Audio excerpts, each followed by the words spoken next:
आज महाराष्ट्र विधानसभा का विशेष सत्र है जिसको कालिदास कोलंबकर प्रोटेम स्पीकर जिसमें बनाए गए। सत्र से पहले मंत्रियों की शपथ होगी। सीएम भी वहां पर मौजूद हैं। विधानसभा में चुने गए 288 विधायकों को शपथ लेने के लिए आज से 3 दिन के लिए विशेष सत्र बुलाया गया है।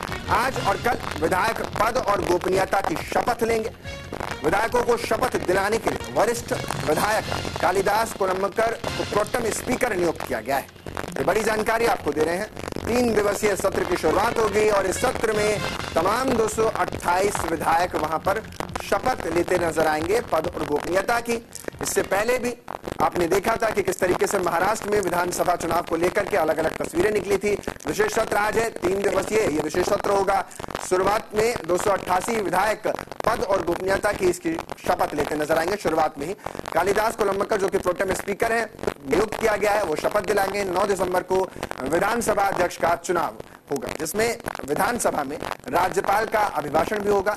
सदन में कुछ बिल भी इस मौके पर पेश किए जा सकते हैं जो सूत्र बता रहे हैं। तो यानी सरकार बिलों को भी लेकर आएगी और ये सब चीजें डिटेल में हम आपको बता रहे हैं। सरकार का जो नई सरकार है, नवनियुक्त सरकार अब होगी, वो यहां पर आज शपथ लेगी।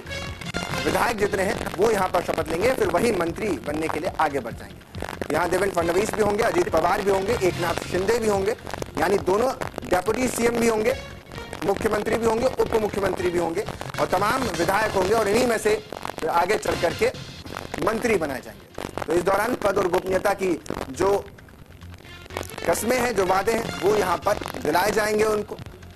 और इन्हीं के साथ शपथ के साथ सत्र की ये जो 3 दिवसीय सत्र है जो कि 288 विधायक हैं, तो ऐसे में लंबा ये सेशन चलने वाला है। मेरे सहयोगी ज्यादा जानकारी के साथ हमारे साथ जुड़ रहे हैं। शुभम, सत्र की शुरुआत 3 दिवसीय ये विशेष सत्र रखा गया है, कितने बजे से सेशन जो है वो शुरू हो जाएगा और क्या कुछ कार्यक्रम रहने वाला है आज का? देखिए, बिल्कुल 3 दिन का विशेष सत्र जो है महाराष्ट्र सरकार ने बुलाया है। वैसे शीतकालीन सत्र की शुरुआत नागपुर में होगी 16 दिसंबर से। ये जो 3 दिन का विशेष सत्र मुंबई में रखा गया है, इसमें तमाम जो विधायक चुनकर आए हैं उन्हें उनके पद का जो गोपनीयता की शपथ दिलाई जाती है विधान भवन परिषद के अंदर। और जिस विधानसभा क्षेत्र से जीत कर आए हैं इंट्रोडक्शन होता है कि ये नए विधायक, तो इसके लिए 3 दिन का विशेष सत्र बुलाया गया है। और इस दौरान देखिए खबर ये भी है कि जो स्पीकर है उन्हें भी शपथ दिलाई जा सकती है क्योंकि स्पीकर जो है बीजेपी का ही होगा। ये कंफर्म लग मारता है महाराजा राहुल नार्वेकर, जिससे पहले स्पीकर 2.5 साल से फिर 2022 से वो ही लगातार एक बार फिर से स्पीकर बनते हुए दिखाई देंगे, ऐसा कयास को जानकारी मिल रही है। इसके अलावा मंत्रिमंडल की भी में किसको शामिल करना, किन विधायक को शामिल करना, उनकी शपथ और जो गोपनीयता है वो शायद नागपुर में जो है दिलाई जाएगी। फिलहाल जो विधायक चुनकर आते हैं, ये किसी भी स्टेट में होता है कि जब विधायक चुनकर आते हैं तो उन्हें शपथ दिलाई जाती है कि अपनी गोपनीयता का 5 साल के लिए काम करेंगे। अब वो उनका इंट्रोडक्शन होता है, तो इसके लिए 3 दिन का विशेष सत्र आज कल परसों दो जानकारी आप दे रहे हैं। एक तो अध्यक्ष पद को लेकर बता रहे हैं कि राहुल नार्वेकर ही होंगे, ये बड़ी जानकारी आप दे रहे हैं। और दूसरा कि जो मंत्री हैं उन्हें यहां शपथ नहीं दिलाई जाएगी, उनको नागपुर में दिलाई जाएगी। बिल्कुल, देखिए क्योंकि अभी जो कौन मंत्री बनेगा, किस विभाग को पोर्टफोलियो बांटा जाएगा, किस डिपार्टमेंट के अंदर, किस पॉलिटिकल पार्टी के अंदर किस डिपार्टमेंट को जाना है और किस विधायक, कौन सा विधायक उसके ऊपर बैठेगा, कौन मंत्री बनेगा, ये सब डिसीजन लेने भी बाकी है क्योंकि महायुति की ज्वाइंट मीटिंग होनी बाकी है जिसमें ये लगभग तय हो जाएगा कि वो पोर्टफोलियो का विधायक जो है, मंत्री जो है इनकी पार्टी का विधायक होगा। ये करने में लंबा प्रोसेस है, तो जाहिर सी बात है कि ये इतनी जल्दी तो होना नामुमकिन है। इसी वजह से ये 16 तारीख को जो नागपुर में जो शीतकालीन सत्र होगा, शुरुआत होगी, वहां पर दिलाई जाएगी, वहां पर ही तमाम चीजें होंगी। तो फिलहाल जो आज का दिन है उसमें विधायकों का इंट्रोडक्शन होता है और गेट टुगेदर रखते हैं जो विधायक तमाम जीत कर आते हैं अलग अलग पॉलिटिकल पार्टियों से, कौन जीता कौन, तमाम पॉलिटिकल पार्टियों के इसमें विधायक शामिल होते हैं। ये उनके लिए ही आज ये 3 दिन का विशेष सत्र जो है आज कल परसों रखा गया है। शिवम, जो तस्वीर निकल रही थी कि कहा जा रहा था कि एकनाथ शिंदे एक तो अध्यक्ष पद भी मांग कर रहे थे और दूसरी तरफ गृह भी मांग रहे थे, यानी जो घटक दल है वो अध्यक्ष पद पर भी लगे हुए थे और गृह मंत्रालय चाहते थे। तो इन दोनों में से एक की तो स्थिति क्लियर हो गई कि आप कह रहे हैं कि सूत्र बता रहे हैं कि अध्यक्ष जो वो भी बीजेपी का होगा। तो क्या मानकर चलें कि गृह मंत्रालय के लिए जो लंबे समय से लड़ाई चल रही है, कश्मकश बनी हुई है, वो भी क्लियर है कि वो भी बीजेपी के पास ही जाएगा?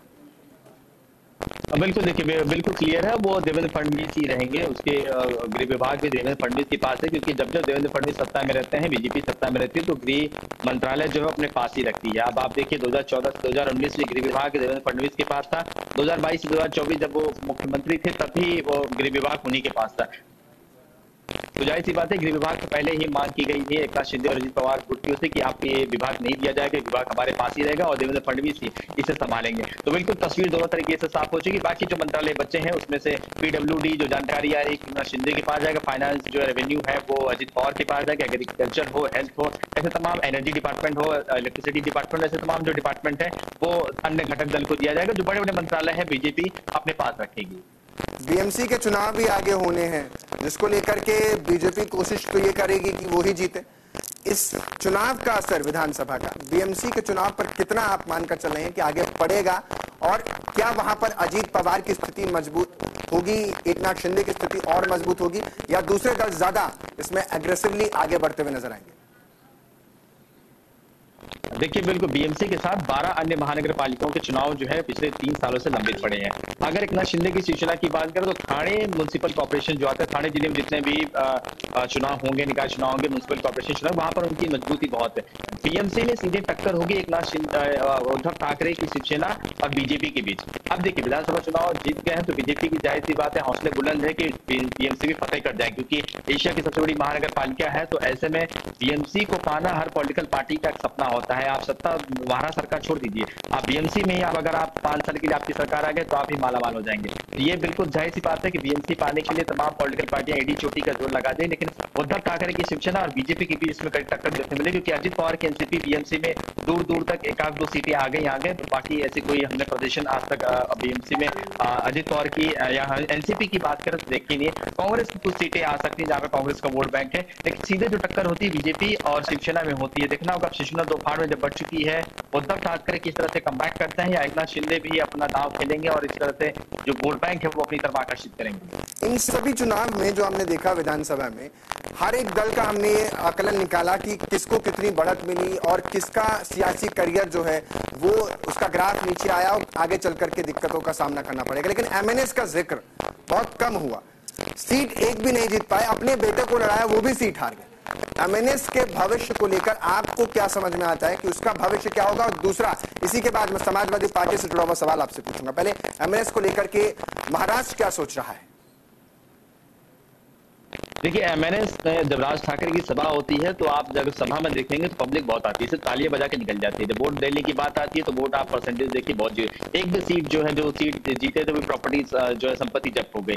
आप सोचिए महाराष्ट्र नवनिर्माण सेना यानी राज ठाकरे की पार्टी की बात करें तो इस वक्त ग्रह दशा जो है इनकी खराब चल रही है। अगर हम बात करें तो इसलिए जैसे आप देखिए पिछले कई चुनाव 2019 में भी इसी तरह से तस्वीर देखी थी, उससे पहले 2014 में भी इसी तरह से तस्वीर देखी थी, एक विधायक जीत गया, 19 में भी एक विधायक जीत गया, 24 में तो खाता ही नहीं खुला। तो आप देखिए बड़ा भविष्य एमएनएस पार्टी का बड़ा वो, क्योंकि अपनी बातों को लेकर एक स्टैंड नहीं रखते हैं, और शायद यही वजह है कि उनकी बातों को सुनने के लिए सब आते हैं, नाली बजा कर निकल जाते हैं, लेकिन वोट डालने कोई नहीं आता है। अब देखिए तस्वीर, भले उससे पहले बीजेपी का विरोध कर रहे थे, लेकिन बीजेपी के साथ 2019-24 की लोकसभा में साथ उनको समर्थन देते हैं। ये फर्क पड़ता है कि आप अपनी विचारधारा, अपनी आइडियोलॉजी जब बदल रहे हैं तो आपकी वोट बैंक बदल जाएंगे। तो यही 2024 की लोकसभा में चुनाव में साथ नहीं लड़े, अकेले लड़े, सोचे बहुत सीटें खा जाएंगे, लेकिन कोई फर्क नहीं पड़ा। लेकिन उनका जो रॉ अंदाज है कि सभी सीटें चुनाव लड़ेंगे, हम जीत कराएंगे, लेकिन ऐसा कुछ होते दिखाई नहीं। तो जाहिर सी बात है जब विधानसभा लोकसभा में आप इस तरह से तस्वीर नहीं देखें तो बीएमसी तो बहुत दूर की बात है। ऐसे महानगर पालिकाओं में कुछ सीटें, अगर नासिक वासिक की बात करें, पुणे वन्नी की बात करें, वहां पर क्या कुछ सीटें आ जाती हैं, लेकिन फिलहाल बीएमसी में तो महाराष्ट्र नवनिर्माण सेना का खाता भी नहीं खुलता है। तो हम नहीं कर सकते हैं कि बीएमसी में भी कुछ अच्छे प्रदर्शन महाराष्ट्र नवनिर्माण सेना की ओर से देखने मिलेंगे।